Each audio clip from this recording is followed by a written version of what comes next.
क्यों? तो यहाँ की कथा है, कहते हैं यहाँ एक बार लक्ष्मी जी जो है सुबह सुबह मंदिर से बाहर भ्रमण को निकली। तो जब बाहर भ्रमण को निकली तो लक्ष्मी जी ने क्या देखा कि जितने ब्राह्मण लोग हैं सब सोए हुए, किसके घर में जाए? सब आराम कर रहे हैं। तो किसी के घर में नहीं गई लक्ष्मी जी, तो कहाँ जाए? तो इसी जगन्नाथपुरी में एक बड़ी अच्छी भक्ता थी, एक स्त्री सोहिनी सेवा करती थी। सोहिनी सेवा का मतलब आप समझे, झाड़ू की सेवा करती थी पूरी। तो लक्ष्मी जी ने देखा कि सुबह सुबह उसके घर के द्वार पर दीपक जला हुआ और सुंदर दरवाजे के ऊपर स्वस्तिक का चिन्ह बना हुआ है सुबह सुबह। तो लक्ष्मी जी को बड़ी प्रसन्नता हुई और लक्ष्मी जी उस घर में प्रवेश करती। देखो लक्ष्मी जी किस घर में प्रवेश करती है। अगर आप चाहते हो कि लक्ष्मी जी आपके ग्रह में पधारे, उसके लिए आवश्यक है सुबह जाकर अपनी देहली पर दरवाजे के ऊपर, आजकल लोग क्या करते हैं दीपावली के दिन वो चरणों के चिन्ह होते हैं ना लक्ष्मी जी के, वो ले आते हैं दरवाजे पर जगह जगह। उसमें स्वस्तिक बना होता है, स्वस्तिक जानते हैं? हाँ, स्वस्तिक बना होता है। कई लोग उसको ओम कहते हैं, वो ओम नहीं, ओम अलग बनाया जाता है, ऐसे आकार की तरह बनाते हैं, वो ओम है। और जो चार भुजा युक्त बनाते हैं जिसको, वो स्वस्तिक।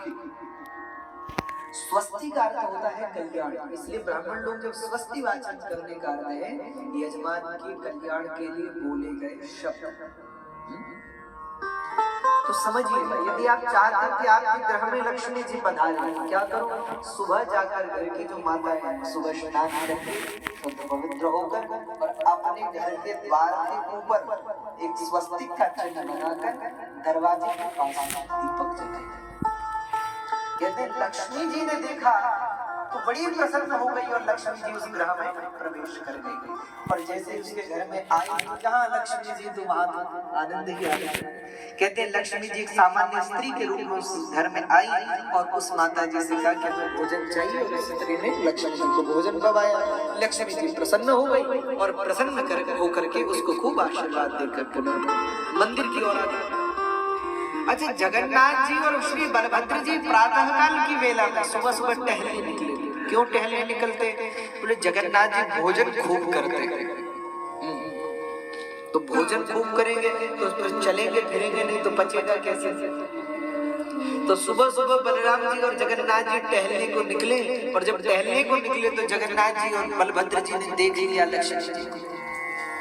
अब जब वापस आए तो लक्ष्मी जी भी यहाँ जो भोजन की सेवा है, एक बात और समझिए, यहाँ जो भोजन बनता है भगवान का, जो प्रसाद बनता है वो साक्षात लक्ष्मी जी बनाती है। लक्ष्मी जी कैसे बनाती है इसको भी समझिए, क्योंकि जो लोग यहाँ, जिन लोगों की बारी लगती है, जिन लोगों की सेवा लगती है भगवान के लिए प्रसाद तैयार करने की, उनकी भी दो विशेषता सुनो।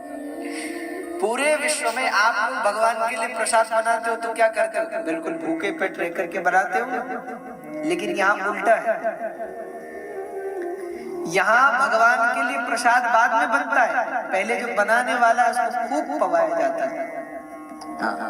उसको इतना पवाते हैं कि फिर भोजन को देख के उसकी इच्छा न हो पाने की, क्योंकि पता चले कि भोजन बना भी रहे और सुगंध भी आ रही है, क्योंकि जगन्नाथ जी का प्रसाद तो बड़ा सुंदर बनता है, तो फिर सुगंध आएगी, भगवान वही सुगंध ग्रहण करते हैं। तो जब बनाते हैं तो मुख को बिल्कुल ढक करके बनाया जाता है, और जो बनाने वाले को पहले पवाया जाता है, उसके बाद भगवान का प्रसाद बनता है। तो जो लोग बनाते हैं वो इस भाव से, बड़ी गुप्त बात है, वो इस भाव से बनाते हैं कि हम भगवान की पत्नी हैं, इस भाव से बनाते हैं भगवान के लिए, ये मान करके कि हम नहीं बना रहे, लक्ष्मी जी ही बना रहे हैं। तो उनके हृदय में बैठकर लक्ष्मी जी भगवान का भोग तैयार करती हैं, इसलिए कभी भगवान का भोग कम नहीं पड़ता।